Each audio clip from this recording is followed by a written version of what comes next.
Part 6 global warming. Global warming एक विश्वव्यापी समस्या का रूप ले चुका है। जाने अनजाने हुई मानवीय भूल का नतीजा हमें भीषण गर्मी के रूप में भुगतना पड़ रहा है पर्यावरण की, और यदि हमने अब ध्यान नहीं दिया तो आने वाला समय विनाशकारी सिद्ध हो सकता है। वर्तमान समय में ग्लोबल वार्मिंग की समस्या से दुनिया के अधिकांश लोग अवगत हो चुके हैं। ग्राम, नगर, पर्वत, स्थल और समुद्र, कोई भी जगह इसके दायरे में आने से नहीं बचा है। वैज्ञानिकों की राय में ग्लोबल वार्मिंग यानी धरती का गर्माना मानव जाति के लिए उतना ही खतरनाक और तबाही वाला साबित हो सकता है जितना परमाणु युद्ध या धरती से क्षुद्रग्रह का टकराना है।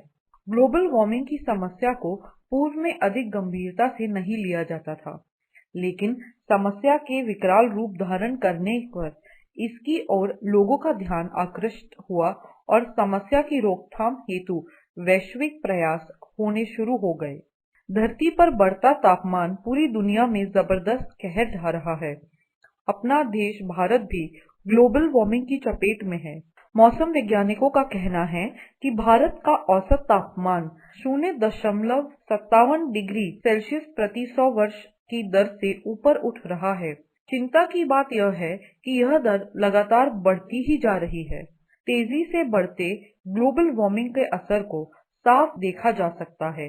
ध्रुवीय क्षेत्र में तेजी से बढ़ते तापमान को इसका मुख्य कारण माना जा रहा है। द इंडिपेंडेंट की रिपोर्ट के अनुसार 1 जून 2016 तक आर्कटिक समुद्र के सिर्फ 1.11 करोड़ वर्ग किलोमीटर में ही बर्फ बची है, जबकि पिछले 30 साल का औसत करीब 1.27 करोड़ वर्ग किलोमीटर था। ब्रिटेन के वैज्ञानिक पीटर बार्नम्स ने अपने शोध में सितंबर 2016 तक आर्कटिक में 10 लाख वर्ग किलोमीटर से भी कम क्षेत्र में बर्फ बचने की संभावना व्यक्त की है। आर्कटिक से बर्फ खत्म होने से वैश्विक तापमान में वृद्धि होगी और जलवायु में अचानक बदलाव आ जाएगा। इसके पूर्व करीब 1 लाख वर्ष पहले अंतिम बार आर्कटिक से बर्फ गायब हो गई थी। धरती का तापमान बढ़ने के जिम्मेदार हम स्वयं हैं। भौतिक सुख सुविधा के साधनों को जुटाने के लिए ऊर्जा के स्रोतों का अत्यधिक प्रयोग हो रहा है। इससे वायुमंडल में कार्बन डाइऑक्साइड, जलवाष्प, नाइट्रस ऑक्साइड आदि की मात्रा इतनी बढ़ चुकी है कि यह धरती पर आने वाली सूर्य की गर्मी को बाहर नहीं जाने देती। इसे वैज्ञानिक ग्रीन हाउस प्रभाव कहते हैं। पृथ्वी के गर्माने की मुख्य वजह यही है।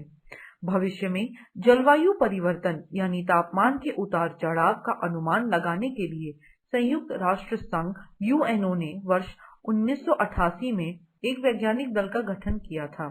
Inter government panel of climate change यानी IPCC नाम से गठित इस पैनल के अनुसार वर्ष 1987 की सर्दी में पृथ्वी के औसत तापमान में आधे डिग्री सेल्सियस की वृद्धि हुई और 1990 का दशक मौसम के हिसाब से इतिहास का सबसे गर्म दशक बना। पिछले 20 वर्ष में वायुमंडल, सागर, वन्य जीवन, पर्वत, जंगल और खेतों से जुड़े तापमान पर्यावरणीय आंकड़ों की जांच पड़ताल से यह निष्कर्ष सामने आया है कि पृथ्वी का तापमान बढ़ने से कम 420 भौतिक प्रक्रियाओं पर इसका असर पड़ा है। इसके आकलन से ज्ञात हुआ है कि 2100 ई तक पृथ्वी का औसत तापमान में 1.4 से 5.8 डिग्री सेल्सियस तक की खतरनाक वृद्धि हो सकती है। अनियमित मौसम और बढ़ती गर्मी के कारण पहाड़ों की चोटियों और ध्रुवों पर जमी बर्फ तेजी से पिघल रही है। विशेषकर ग्लेशियरों का आकार बड़ी तेजी से सिकुड़ता जा रहा है। अंटार्कटिक में बर्फ पिघलने का मौसम पिछले 3 दशकों में 3 सप्ताह से भी अधिक बढ़ गया है। 1940 में बेकाल झील का तापमान बढ़ना शुरू हो गया था। पूर्वी साइबेरिया की प्रसिद्ध बेकाल झील वर्ष 1869 की तुलना में 2000 में अब जमने में 18 दिन की देरी करने लगी है।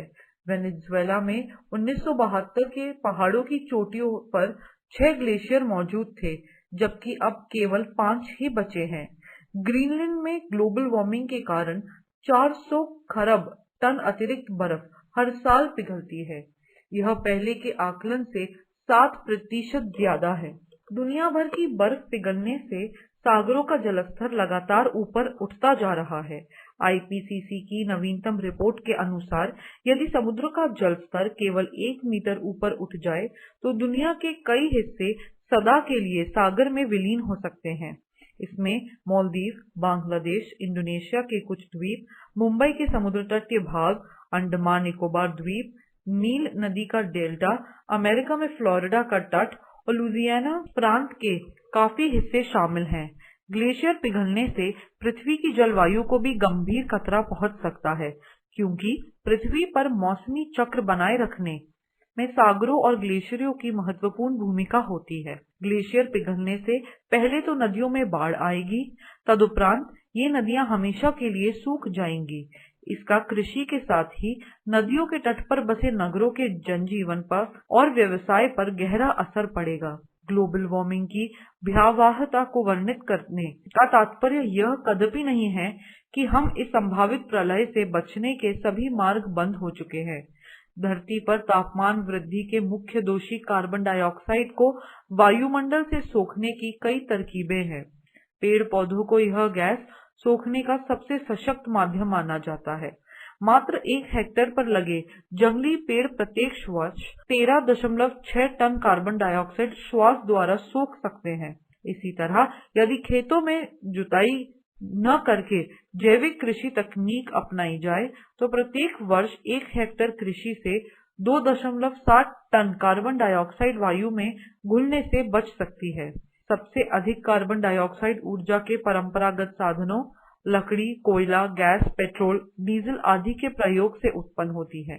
अतः ऊर्जा के अपरंपरागत साधनों, पवन चक्की और सौर ऊर्जा का प्रयोग बढ़ाए बिना हम ग्लोबल वार्मिंग की समस्या से निजात नहीं पा सकते। जलवायु परिवर्तन पर अंकुश लगाने के लिए अब तक कई अंतर्राष्ट्रीय समझौते और संधियां हुई हैं। 1997 में संपन्न क्योटो संधि इसमें सबसे महत्वपूर्ण है।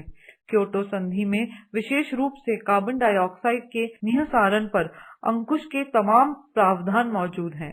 आवश्यकता है वैश्विक स्तर पर एकजुट होकर बिना किसी भेदभाव से इस समस्या का सामना करना। पर्यावरण भविष्य का सुरक्षा कवच है, इसीलिए इसकी रक्षा में ही हमारी